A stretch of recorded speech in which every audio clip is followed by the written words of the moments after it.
Café Copycat by Maskwaith Ahsan. The city has become fond of the coffee culture.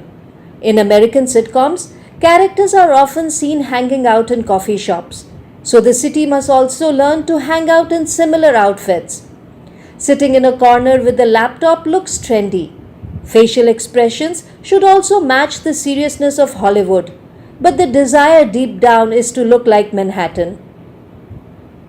Coffee here has to be more expensive than Rome or Manhattan. You can't be seen talking about the cost of this beverage, or one might perceive you as poor or as one with poor taste. What others think has always been the driving force of the city, and being seen holding an uber expensive cup of coffee is the first key in getting recognition. Life in the city is dedicated to the thriving race for status.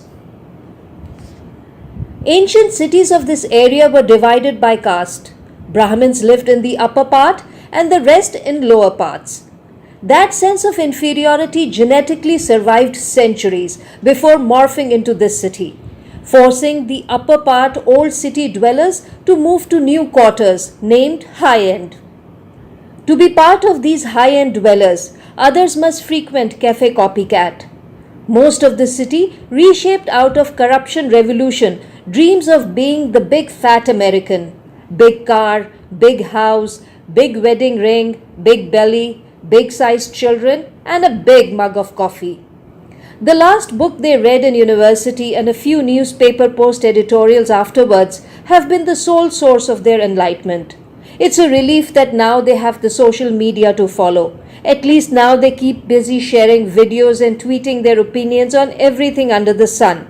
The highest intellectual exercise at Café Copycat.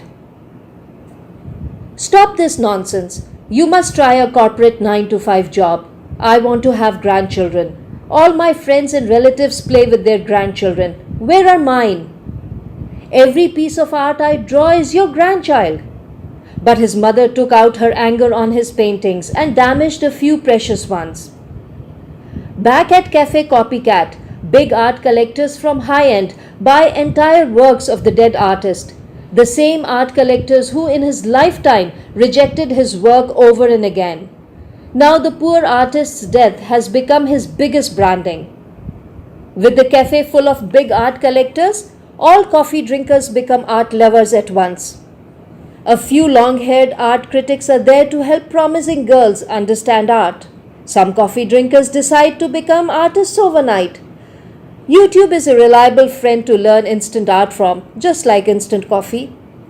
Originating from Café Copycat, #Art4Renaissance movement goes viral and turns the cafe into a center for art excellence. All the while, an old artist living in lower end dies slowly. He used to work for a newspaper. The new editor wanted to get rid of this rebel artist for not towing the line.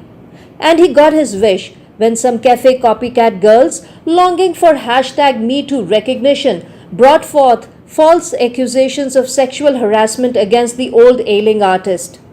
Whatever modernity is introduced in the city, it finds its fate in the hands of the Café Copycat dwellers.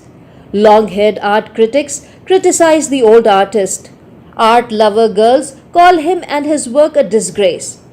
And #Art4Renaissance dies a slow, unnoticed death.